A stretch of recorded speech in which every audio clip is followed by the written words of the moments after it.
Welcome to our YouTube channel. तो आज के वीडियो में हम कल्चर एंड कम्युनिकेशन को डिस्कस करेंगे। इस वीडियो के अंदर हम पहले देखेंगे कि भाई कल्चर होता क्या है and how it is interlinked with communication. So let's start. पहला आता है व्हाट इज़ कल्चर। तो कल्चर होता क्या है, ये हमने बहुत ज़्यादा कॉमनली सुना होगा कि आपका कल्चर क्या है, आप किस कल्चर से बिलोंग करते हो। और हम कई बार ये भी बोलते हैं कि हमारा कल्चर काफ़ी रिच है। तो भाई ये कल्चर है क्या?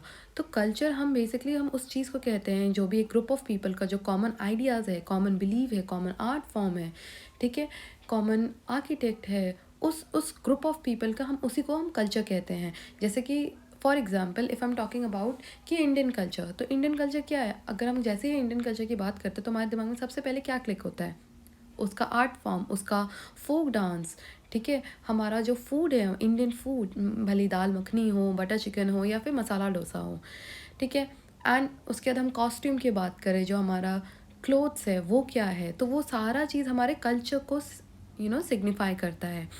देन जो कल्चर होता है वो रीजन टू रीजन वैरी करता है, ठीक है। इसका क्या मतलब है? जैसे कि अगर मैं बात करूँ कि भाई पंजाब और हरियाणा है, ठीक है, तो पंजाब हरियाणा एक नेबरिंग स्टेट है। जोग्राफिकल एरिया उनका जो उनकी डेमोग्राफी है वो बहुत ज़्यादा वेरी नहीं करती है, बट स्टिल अगर हम उनके कल्चर की बात करें तो culturally they are very different.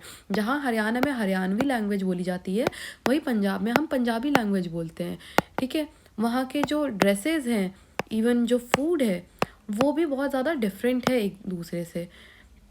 वही अगर आप बात करें साउथ की, तो केरल है, तमिलनाडु है, ठीक है, कर्नाटका है, तो वहाँ की जो लैंग्वेज है वो एक दूसरे से काफ़ी ज़्यादा डिफरेंट है। इतनी डिफरेंट है कि उनमें जो कॉमननेस है वो बहुत ज़्यादा कम है, ठीक है। तो जो कल्चर होता है वो डिफ़र करता है from region to region and also culture evolves, ठीक है। व्हाट डज इट मीन कि कल्चर जो है वो रोज़ इवॉल्व हो रहा है। खासकर आज के कॉन्टेक्स्ट में अगर हम बात करें तो आज के कॉन्टेक्स्ट में हम ग्लोबल वर्ल्ड में रह रहे हैं, ठीक है। तो ग्लोबल वर्ल्ड का मतलब क्या है कि जो हम सारे लोग हैं, मतलब हम किसी भी पार्ट ऑफ द कंट्री में हैं, हम एक दूसरे से सब लिंक टुगेदर है। तो इसका मतलब क्या है कि जैसे कि अगर हम बात करें सोशल मीडिया की, ठीक है, तो सोशल मीडिया के अंदर अगर हम देखेंगे तो हम फेसबुक के थ्रू हम पूरे वर्ल्ड से कनेक्टेड है, ठीक है। एंड जो उनके आइडियाज़ है हम एक दूसरे में एक्सचेंज कर रहे हैं। तो it is very true to say कि जो कल्चर है वो रोज़ इवॉल्व हो रहा है, ठीक है। Now the next is without communication there is no society and without culture there is no communication.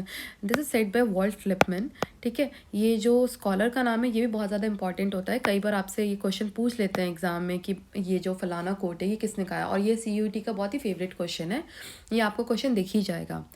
अच्छा, तो हम बात करते हैं कि जो कम्युनिकेशन है, like how it is how communication relate with the culture. तो अगर कम्युनिकेशन नहीं होगा तो कल्चर नहीं होगा। क्यों? क्योंकि विदाउट एनी कम्युनिकेशन हम अपने आइडियाज़ को एक्सचेंज नहीं कर सकते हैं। और जब तक आप कोई आइडिया, कोई डांस फॉर्म, ठीक है, अगर वो एक्सचेंज ही नहीं हो पा रहा है तो फिर वो कल्चर नहीं बन पाएगा। क्योंकि कल्चर एक इंडिविजुअलिस्टिक आइडिया नहीं है, it is a social idea. ये एक सोसाइटी का आइडिया, ठीक है, सोसाइटल आइडिया है, ठीक है। तो जब भी हम कल्चर की बात करते हैं तो वो एक ग्रुप ऑफ पीपल के बारे में बताता है। उसके अलावा जैसे कि कम्युनिकेशन के बिना कल्चर पॉसिबल नहीं है, वैसे ही कल्चर के बिना कम्युनिकेशन पॉसिबल नहीं है। If I am talk about France, तो अगर आप फ्रांस में जाएंगे तो जो फ्रांस में अगर आपको फ्रेंच नहीं आती है तो आप वहाँ पे सर्वाइव नहीं कर सकते। आप बहुत ज़्यादा मुश्किल है वहाँ पे सस्टेन करना, ठीक है। And the other thing is कि if you learning any language it means you learning a culture. इसका मतलब क्या है? जैसे अगर मैं एग्जांपल दूँ, पिज़्ज़ा फॉर से, ठीक है। तो जब भी हम पिज़्ज़ा की बात करते हैं तो हम डोमिनोज और पिज़्ज़ा हट, ठीक है, वो अलग चीज़ है। बट जब भी हम पिज़्ज़ा की बात करते हैं उसके ओरिजिन की, तो वो कहाँ से आया है? इटली से। Can we translate pizza in Hindi language? The answer is no. क्यों? क्यों हम पिज़्ज़ा को हिंदी में ट्रांसलेट नहीं कर सकते? क्यों? क्योंकि जो पिज़्ज़ा है वो कल्चरली इटली में डेवलप हुआ है, ठीक है। और हमारा ऐसा कोई भी फूड नहीं है जो पिज़्ज़ा से रेजोनेट करता हूँ, चाहे हम चीला बना लें या फिर उत्तपम बना लें या फिर रोटी चपाती बना लें, बट अगेन हम उसको पिज़्ज़ा से कभी रेजोनेट कर ही नहीं पाएंगे। और यही रीज़न है कि हमारे हिंदी डिक्शनरी में कभी भी पिज़्ज़ा का कोई ट्रांसलेशन नहीं होगा। उसी तरीके से अगर हम रोटी बोले तो हम रोटी को भी कभी भी इंग्लिश में नहीं ट्रांसलेट कर सकते, बिकॉज अगेन जो ब्रेड है हमारा वह रोटी से कभी भी रेजोनेट नहीं करेगा, चाहे उसका शेप हो चाहे उसका टेस्ट हो। ठीक है, टेस्ट शेप कुछ भी हमारे रोटी के नियर बाय भी नहीं आता है। इवन जो इसके इंग्रेडिएंट्स है, जहाँ की ब्रेड जो होता है हमारे मैदा से बनता है, वैसे ही जो रोटी है हमारा व्हीट वगैरह से बनता है। तो ये चीज़ बहुत ज़्यादा है कि अगर आप कोई लैंग्वेज सीख रहे हैं तो आप एक उस कल्चर को भी लर्न कर रहे हैं। तो आपको ये चीज़ समझ में आ चुकी होगी कि भाई अगर कल्चर है तो कम्युनिकेशन है, एंड अगर कम्युनिकेशन है तो कल्चर है। तो ये दोनों ही एक दूसरे से बहुत ज़्यादा इंटरकनेक्टेड है, एंड दोनों ही एक दूसरे पे डिपेंड करते हैं। ठीक है, नेक्स्ट स्लाइड पे देखते हैं। तो नेक्स्ट स्लाइड कहता है कल्चर कनेक्शन के बारे में। ठीक है, तो how culture is connected to media. Culture connection, तो कल्चर कनेक्शन है क्या? तो देखिए, हम जो ये चैप्टर पढ़ रहे हैं कल्चर कम्युनिकेशन, अगेन ये बहुत ज़्यादा कॉम्प्लेक्स टॉपिक है, आपको बहुत इन डेप्थ में नहीं जाना है। बट अगर हम बात करते कि कम्युनिकेशन में इसके एप्लीकेशन की, तो जो पहला एप्लीकेशन है अगेन मीडिया।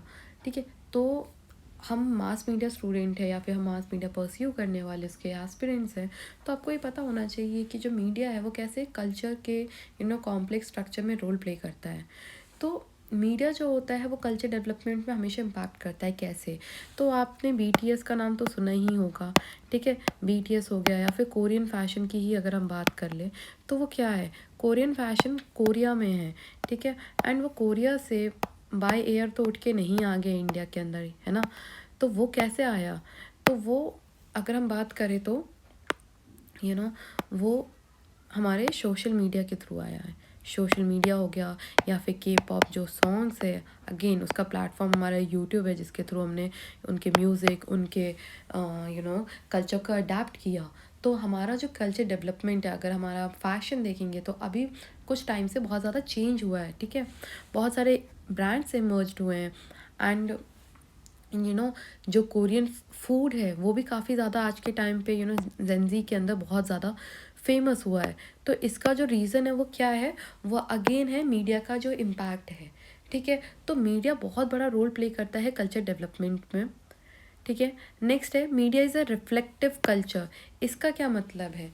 तो मीडिया का रिफ्लेक्टिव कल्चर का मतलब यही है कि जो मीडिया है वो हमेशा हमारे कल्चर को रिप्रेजेंट करता है। अगर आप सिनेमा को देख लें तो जो सिनेमा होता है, जो भी जो चल रहा होता है उसी को ही रिफ्लेक्ट करता है। चाहे अगर मैं बात करूँ पैंडेमिक की, तो again pandemic is not a culture, but I am giving your example. ठीक है, तो पैंडेमिक जब हुआ था, कोविड-19 के बारे में किसी ने पहले नहीं सुना था। तो इन 2019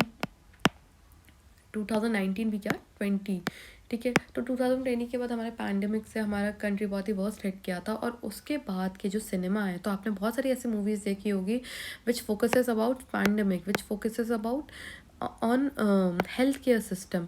तो ऐसा क्यों किया गया? क्योंकि नाउ पीपल आर अवेयर और लोग अब उसके बारे में जानना चाहते हो। तो इसीलिए जो मीडिया होता है वो हमेशा रियलिटी को रिप्रेजेंट करता है, हमेशा कल्चर को रिप्रेजेंट करता है।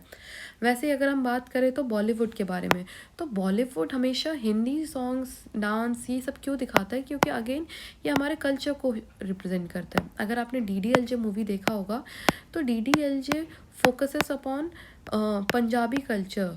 ठीक है, चाहे उनका करवा चौथ हो। ठीक है, इवन करवा चौथ जो है वो हमेशा नॉर्दर्न बेल्ट में बनाया जाता है। नॉर्दर्न बेल्ट भी हिमाचल, पंजाब, वहाँ पे ज़्यादा फोकस करता था। But after release of DDLJ तो ये मूवी ने जो करवा चौथ को काफ़ी ग्लैमराइज किया, और यही रीज़न है कि जो ईस्टर्न बेल्ट तक भी ये जो फेस्टिवल है करवा चौथ पेनिट्रेट कर पाया। तो मीडिया बहुत बड़ा रोल प्ले करता है रियलिटी को शोकेस करने में भी और हमारे कल्चर डेवलपमेंट में भी। And the third is intersection of media, culture and identity. तो ये वही पॉइंट है that media influence the way we see our self and a place in a society and impact formation of individual and group identities. ठीक है, अगर आज के scenario में अगर हम LGBTQI को देखते हैं, ठीक है, जो एक्सेप्टेंस है वो अगेन हमारे मीडिया के थ्रू आया है। यही नहीं, जो मेन फैशन के अगर हम बारे में बात करें तो आप मेन फैशन में अगर हम देखें तो मेन अब मेकअप भी कैरी कर रहा है। बहुत टाइम पहले, बहुत टाइम भी नहीं, कुछ टाइम पहले ही अगर हम बात करें मेन फैशन के बारे में, तो वो काफ़ी ज़्यादा स्पेसिफिक था। आप मेकअप नहीं कैरी कर सकते थे, मेकअप कैरी करने is very feminine, but now main can also do makeup. तो ये कहाँ से आया? ये हमारे BTS culture, BTS sorry Korean fashion के थ्रू आया हमारे पास, ठीक है। तो जो K-pop है या फिर एनीमे है, उसके थ्रू हम लोग मेन भी वो फैशन में अपने मेकअप वगैरह को ऐड ऑन करने लगे। नेक्स्ट है media influence, mass media and culture. Again ये वही चीज़ का एक्सटेंडेड वर्जन है जो कि थोड़ा सा है। इसमें आपको जो मेन चीज़ देखनी होगी वो है कल्चरल हेजीमनी। कल्चरल हेजीमनी होता क्या है? कल्चरल हेजीमनी हम उस फिनोमेना को कहते हैं जहाँ पे गवर्नमेंट हो गया या फिर कोई भी अथॉरिटी जो हम पे रूल करती है, वो सिर्फ अपने पावर के थ्रू हमसे रूल नहीं करती है, वो हमारे आइडियाज़ को भी मैनिपुलेट करती है। एंड वो उस आइडियाज़ को मैनिपुलेट करने के लिए जो टूल यूज़ करती है उसी को हम मास मीडिया, ठीक है। जैसे कि ड्यूरिंग वर्ल्ड वॉर, ठीक है, वर्ल्ड वॉर के टाइम पे बहुत सारे जो उस कंट्रीज़ की जो गवर्नमेंट थी, उन्होंने मीडिया को यूज़ किया था लोगों को इन्फ्लुएंस करने के लिए।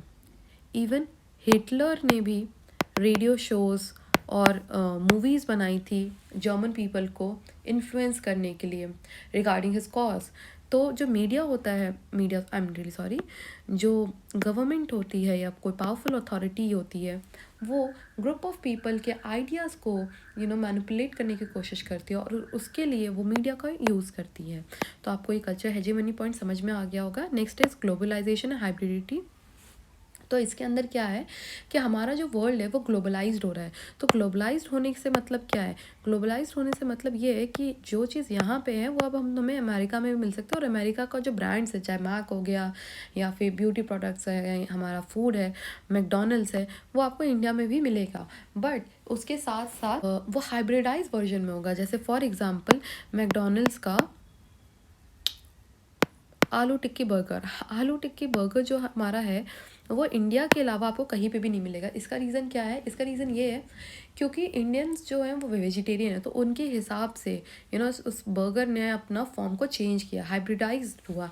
बर्गर एक अमेरिकन डिश है, बट वो जो आलू टिक्की है वो इंडियन है। तो वो जो जो फ्यूजन है वो हम ग्लोबल वर्ल्ड में देख रहे हैं। अगेन यहाँ पे कल्चर बहुत बड़ा रोल प्ले कर रहा है, क्योंकि अगर आपको कोई भी ब्रांड स्टैब्लिश करना है या फिर आपको बिजनेस स्टार्ट करना है, तो आपको उस स्पेसिफिक प्लेस, आपके ऑडियंस का, आपको कल्चर उनका पता करना बहुत ज़रूरी है। अगर इंडिया में अगर बीफ आ जाता बर्गर, क्योंकि McDonald's generally famous for is cutlets, जो उनके पैटीज़ होती हैं, तो जो बन की जो पैटीज़ होती है वो नॉन वेज, बीफ, पोक सब होता है। तो अगर वो इंडिया में होता है तो इंडिया में एक्सेप्टेंस नहीं मिलता। तो एक्सेप्टेंस नहीं मिलने का मतलब ही यही है कि अगर आपको एक्सेप्टेंस चाहिए तो आपको वहाँ के थ्रू आपको चेंजेस लाने पड़ेंगे। एंड यही एक मेजर पॉइंट है ग्लोबलाइजेशन और हाइब्रिडिटी को पढ़ने का, कि क्यों आपका क्या कहते हैं, हम ये टॉपिक पढ़ रहे हैं। नेक्स्ट है मीडिया इन्फ्लुएंस। तो मीडिया इन्फ्लुएंस का मतलब क्या है? तो मीडिया इन्फ्लुएंस का मतलब ये है कि भाई how media influence are subconscious mind. तो सबकॉन्शियस माइंड से क्या मतलब हुआ? सपोज आपने क्रिमिनल मूवी देखी, ठीक है, तो आप क्राइम करने कभी नहीं जाएंगे, बट हाँ, जो एक मूवी है वो आपके वायलेंस नेचर को इंस्टिगेट करेगा। तो जैसे कि हम कहते हैं ना कि भाई आप जैसा फूड खाएंगे वैसे ही आपकी बॉडी बनेगी, वैसे ही जैसा आप कंज्यूम करेंगे, जैसा आप कंटेंट कंज्यूम करेंगे, आपका नेचर, आपका बिहेवियर भी वैसा ही होगा। तो ये बहुत इंपॉर्टेंट पॉइंट है मीडिया इन्फ्लुएंस का। नेक्स्ट है media product have become increasingly global leading to blending cultural element, ठीक है। Audience have power to reject dominant media message and core alternative opposition meaning. Again ये भी है, ऐसा भी नहीं है कि मीडिया बिल्कुल अंधाधुन वही चीज़ें देख रही है। मीडिया का भी अपना टेस्ट है, एंड उस टेस्ट के अकॉर्डिंग ही जो मीडिया है, यानी कि जो कंटेंट है वो मीडिया हमारे लोगों पे डिपेंडेंट है, पीपल पे डिपेंडेंट है कि वो किस टाइप का कंटेंट को कंज्यूम करना चाहते हैं। तो जिस टाइप का डिमांड होगा उसी टाइप का कंटेंट बनेगा। जैसे हम लोग बहुत ज़्यादा कहते हैं कि यार नेटफ्लिक्स पे इतने क्रिमिनल शोज़, क्राइम शोज़ क्यों होते हैं? तो एक रिसर्च के अकॉर्डिंग जो लोगों का जो सबसे one of the favourite shows है, जो उनका वॉच टाइम है, वो क्राइम थ्रिलर्स थे। और यही रीज़न है कि कोई भी मूवीज़ वगैरह में क्राइम को वो लोग एज अ एलिमेंट डालते हैं, क्योंकि लोग उस क्राइम को देखना चाहते हैं। ठीक है? तो इंटरटेनमेंट अलग चीज़ है, बट अगेन हमें ये भी ध्यान रखना होगा कि हम कंटेंट को किस तरीके से देख रहे हैं और किस लेवल तक और किस टाइम तक हम देख रहे हैं। ठीक है? ओके। तो बस आज के लिए इतना ही। आपको इसके डिटेल में अगर आपको इंटरेस्ट हो तो आप पढ़ सकते हैं इसके रिगार्डिंग। ठीक है? That's for all. Thank you. अगर आपको ये वीडियो अच्छी लगी तो प्लीज़ लाइक करिएगा, एंड अगर आपको कोई डाउट होगा इस टॉपिक के रिगार्डिंग तो आप कमेंट सेक्शन में पूछ सकते हैं। Thank you so much.